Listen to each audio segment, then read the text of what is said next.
Hello दोस्तों, यदि आप भी क्लास 10th का 1 जुलाई को हिंदी का त्रैमासिक परीक्षा देने वाले हैं तो अभी की इस क्लास में क्लास 10th के लिए हिंदी के हम लोग सब्जेक्टिव क्वेश्चन आंसर देखेंगे 1 जुलाई त्रैमासिक परीक्षा के लिए। तो आप लोग इस क्लास में अंत तक बने रहिएगा। ये हिंदी का क्वेश्चन पेपर है और इसका ऑब्जेक्टिव क्वेश्चन हम बता दिए हैं। अभी की इस क्लास में हम लोग इसका सब्जेक्टिव क्वेश्चन आंसर देखेंगे। क्लास 10th क्वार्टरली एग्जामिनेशन जुलाई 2026, त्रैमासिक परीक्षा जुलाई 2026। ये क्लास 10th के लिए हिंदी का क्वेश्चन पेपर है और हिंदी के हम लोग सब्जेक्टिव क्वेश्चन आंसर देखेंगे 1 जुलाई त्रैमासिक परीक्षा यानी क्वार्टरली एग्जाम के लिए। हिंदी का विषय कोड 101 रहेगा, समय 3 घंटा का मिलेगा और पूर्णांक 80 रहेगा। 80 नंबर का त्रैमासिक परीक्षा होने वाला है। तो सबसे पहले खंड अ मिलेगा। खंड अ में आपसे ऑब्जेक्टिव क्वेश्चन पूछा जाएगा। उसके बाद खंड अ के बाद खंड ब मिलेगा। खंड ब में विषयनिष्ठ प्रश्न यानी सब्जेक्टिव क्वेश्चन पूछा जाएगा। तो सबसे पहले क्वेश्चन नंबर 1 में देखिएगा, यहाँ पर है कि निम्नलिखित गद्यांशों में से किसी एक गद्यांश को पढ़कर नीचे दिए गए प्रश्नों के उत्तर दे। प्रत्येक प्रश्न 2 अंक का होगा। यानी क्वेश्चन नंबर 1 में गद्यांश पूछा जाएगा। यहाँ पर 10 नंबर का ये गद्यांश है, देख लीजिए। तो यहाँ पर ये क नंबर है, यहाँ पर ये लिखा गया है गद्यांश यहाँ पर, और नीचे यहाँ पर ये क्वेश्चन पूछा गया है। देखिए यहाँ पर ये क्वेश्चन पूछा गया है कि अक्रूर का रथ किस समय यमुना तट पर पहुंचा। उसके बाद है अक्रूर ने कहाँ स्नान किया। जल में अक्रूर ने क्या देखा। ऋषि मुनि किसकी अर्चना कर रहे थे। तो 5 गो क्वेश्चन यहाँ पर पूछा गया है। जल की सतह से ऊपर उठकर अक्रूर जी ने क्या देखा। तो 5 गो क्वेश्चन है और ये पांचों क्वेश्चन का उत्तर कहाँ से देना है, तो इसी गद्यांश में से पढ़कर इसका उत्तर देना है। यहाँ पर इसी गद्यांश में से पढ़कर इसका उत्तर देना है। अगर आप लोग इस गद्यांश को पढ़ेंगे तो सभी क्वेश्चन का उत्तर इस गद्यांश में मिल जाएगा। तो आप लोग बना लीजिएगा।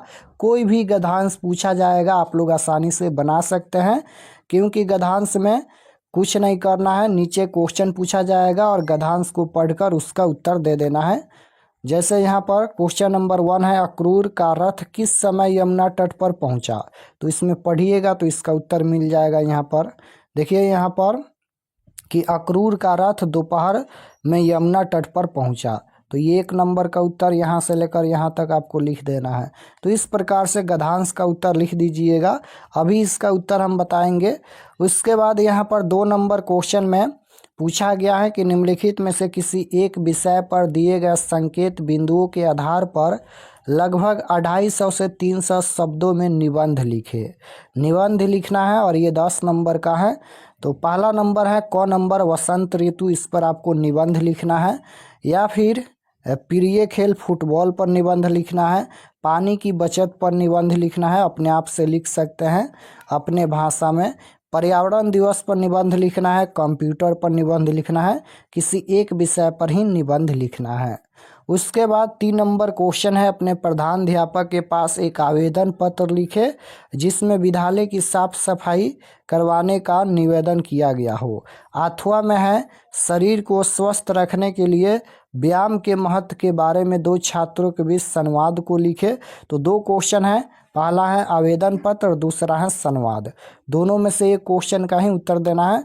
संवाद आप लोग आसानी से लिख सकते हैं। इसमें यहाँ पर 2 छात्रों के बीच संवाद लिखना है, यानी आपस में ये बातचीत होता है। जैसे शरीर को स्वस्थ रखने के लिए 2 मित्र आपस में चर्चा करेंगे, तो इसी प्रकार से संवाद लिखा जाता है। या फिर आप लोग आवेदन पत्र लिख सकते हैं। दोनों में से एक क्वेश्चन का उत्तर देना है। उसके बाद 4 नंबर क्वेश्चन में है कि निम्नलिखित में से किन्हीं 5 प्रश्नों के उत्तर दे। यह हिंदी के बुक का क्वेश्चन पूछा गया है। अगर आप लोग बुक पढ़े होंगे तो सभी क्वेश्चन का आंसर लिख सकते हैं। तो ये 10 गो क्वेश्चन पूछा गया है हिंदी का बुक का, जिनमें से 5 क्वेश्चन का उत्तर देना है। तो 10 नंबर यहाँ से मिलेगा। जैसे पहला नंबर क्वेश्चन है, भीमराव अम्बेडकर के अनुसार जाति भारतीय समाज में श्रम विभाजन का स्वाभाविक रूप क्यों नहीं। कही जा सकती हैं। तो देखिए ये चैप्टर नंबर 1 से पूछा गया है, श्रम विभाजन और जाति प्रथा से। उसके बाद है कवि गुरु नानक की दृष्टि में ब्राह्मण का निवास कहाँ है। दही वाली मगम्मा शीर्षक कहानी के अनुसार बारी किसे कहते हैं। अपने शागिर्दों के बारे में बिरजू महाराज क्या राय है। हमारी नींद शीर्षक कविता में कवि गरीब बस्तियों का क्यों उल्लेख करता है। पपाती कौन थी और वह शहर क्यों लाई गई थी। अभिनयो क्या है और वह कहाँ अवस्थित है। उसके बाद है हिरोशिमा में मनुष्य की साखी के रूप में क्या है। धरती कब तक घूमेगी शीर्षक कहानी में सीता माँ के बेटों के नाम क्या है। बिस्मिल्लाह खां जब काशी से बाहर प्रदर्शन करते थे तो क्या करते थे। तो इस तरह से 10 गो क्वेश्चन है, 5 क्वेश्चन का उत्तर देना है। उसके बाद है कि निम्नलिखित प्रश्नों में से किसी एक प्रश्न का उत्तर दे। एक क्वेश्चन का उत्तर देना है, 5 नंबर यहाँ से मिलेगा। ये भी बुक का क्वेश्चन है, व्याख्या करना है। जैसे पहला नंबर क्वेश्चन है प्रसंग व्याख्या करे। तो यहाँ पर लिखा गया है कि कम वक्त नाखून बढ़ते हैं तो बढ़े मनुष्य उन्हें बढ़ने नहीं देगा। तो यहाँ पर व्याख्या करना है। जैसे ये क्वेश्चन नाखून क्यों बढ़ते हैं चैप्टर से पूछा गया है। तो सबसे पहले इसमें लिखना है कि दिया गया पंक्ति या दिया गया लाइन हमारे हिंदी के चैप्टर नंबर हिंदी के गोधली भाग 2 के चैप्टर नंबर 3 के नाखून क्यों बढ़ते हैं पाठ से लिया गया है, जिसके लेखक है हजारी प्रसाद द्विवेदी। यानी नाखून क्यों बढ़ते हैं पाठ के लेखक कौन है, हजारी प्रसाद द्विवेदी हैं। तो इस तरह से व्याख्या करना है, नीचे हम आंसर भी बताएंगे। उसके बाद यहाँ पर भी स्पष्ट करना है, ये लाइन लिखा गया है। तो इतना ही क्वेश्चन पूछा जाएगा। चलिए इसका उत्तर देख लीजिए। तो ये गद्यांश का उत्तर है, गद्यांश आप लोग बना लीजिएगा, इसमें कुछ नहीं देखना है। यहाँ पर देख लीजिए, कोई भी गद्यांश पूछा जाएगा उसमें से पढ़कर नीचे दिए गए क्वेश्चन का उत्तर देना है। उसके बाद यहाँ पर देखिएगा, तो यहाँ पर निबंध लिखा गया है वसंत ऋतु पर। वसंत ऋतु पर यहाँ पर निबंध लिखा गया है। सबसे पहले भूमिका के बारे में लिखना है यहाँ पर कि भारत विविधताओं का देश है जहाँ 6 ऋतुएं बारी बारी से आकर अपनी छटा बिखेरती हैं। इन सभी ऋतुओं में वसंत ऋतु का स्थान सर्वोपरि है। शीत ऋतु की विदाई के बाद फाल्गुन और चैत मास के इनका आगमन होता है। तो इस प्रकार से लिख दीजिएगा। इसका महत्व के बारे में लिखना है, ऋतुओं का राजा के बारे में लिखना है, उसके बाद लास्ट में उपसंहार के बारे में लिखना है। तो ये वसंत ऋतु पर हो गया। उसके बाद यहाँ पर पर्यावरण पर ये निबंध है, देख लीजिए। पर्यावरण पर यहाँ पर निबंध है। भूमिका के बारे में लिखना है, महत्व के बारे में लिखना है, आवश्यकता के बारे में लिखना है, लाभ के बारे में लिखना है, निष्कर्ष के बारे में लिखना है। तो एक क्वेश्चन का ही उत्तर देना है निबंध में। उसके बाद यहाँ पर आवेदन पत्र लिखा गया है। तो आवेदन पत्र लिखना है। सबसे पहले सेवा में श्रीमान प्रधानाध्यापक महोदय, आपके विद्यालय का नाम, यानी अपना विद्यालय का नाम यहाँ पर लिखिएगा। यहाँ पर शहर का नाम आप लिख सकते हैं। विषय लिखना है, यानी किस चीज़ के लिए आप आवेदन पत्र लिख रहे हैं। तो क्वेश्चन में पूछा गया था कि साफ सफाई के लिए आवेदन पत्र लिखे। तो विद्यालय परिसर की साफ सफाई हेतु आवेदन पत्र। यहाँ पर लिखना है महाशय, सविनय निवेदन यह है कि मैं आपके विद्यालय की, यहाँ पर अपना कक्षा का नाम यानी क्लास लिख दीजिएगा। जैसे क्लास 10th का छात्रा हूँ या छात्र हूँ। मैं आपका ध्यान विद्यालय परिसर में पिछले कुछ दिनों से बढ़ रही गंदगी की ओर आकर्षित करना चाहता हूँ। विद्यालय के खेत के मैदान और कक्षाओं के पीछे कूड़े के ढेर जमा हो गए हैं, जिससे वातावरण दूषित हो रहा है और बीमारियों फैलने का डर बना रहा है। उसके बाद अतः में लिखना है, अतः आपसे विनम्र प्रार्थना है कि विद्यालय की उचित साफ सफाई करवाने की कृपा करें, ताकि हम सभी छात्र एक स्वच्छ और स्वस्थ वातावरण में शिक्षा ग्रहण कर सके। इसके लिए हम सभी विद्यार्थी आपके सदा आभारी रहेंगे। उसके बाद लास्ट में आपका आज्ञाकारी छात्र, अपना नाम लिख दीजिएगा। उसके बाद क्लास लिखिएगा, रोल नंबर यहाँ पर लिख दीजिएगा, डेट लिख दीजिएगा। तो इस तरह से आवेदन पत्र लिखना है। उसके बाद 4 नंबर क्वेश्चन में यहाँ पर बुक का क्वेश्चन पूछा गया था, लघु उत्तरीय प्रश्न। तो पहला नंबर क्वेश्चन पूछा गया था, भीमराव अम्बेडकर के अनुसार जाति प्रथा श्रम विभाजन का स्वाभाविक रूप क्यों नहीं है। तो इसका उत्तर लिखा गया है कि अम्बेडकर के अनुसार यानी भीमराव अम्बेडकर के अनुसार जाति प्रथा श्रम विभाजन के साथ साथ श्रमिकों का विभाजन भी करती हैं। यह मनुष्य की रुचि या कार्य कुशलता पर आधारित न होकर उनके जन्म पर आधारित होती हैं, जो व्यक्ति को जन्म से ही किसी खास पेशे में बांध देती हैं। तो यहाँ तक इसका उत्तर हो गया। उसके बाद है, कवि गुरु नानक की दृष्टि में ब्रह्म का निवास कहाँ है। तो इसका उत्तर यहाँ पर लिखा गया है। उसके बाद है, दही वाली मगम्मा कहानी के अनुसार बारी किसे कहते हैं। तो बारी उस रीति को कहते हैं जिसमें रोजाना दही देना और महीने के अंत में या किसी खास अवसर पर उसका भुगतान पैसे या अनाज के रूप में प्राप्त करना शामिल है। तो यहाँ तक इसका उत्तर हो गया। उसके बाद है, अपने शागिर्दों के बारे में बिरजू महाराज की क्या राय है।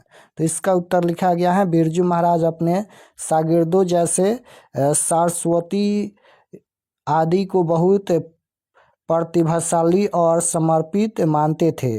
वे उन्हें अपनी कला की विरासत को आगे ले जाने वाला उत्तराधिकारी समझते थे। उसके बाद है, हमारी नींद कविता में कवि गरीब बस्तियों का उल्लेख क्यों करता है।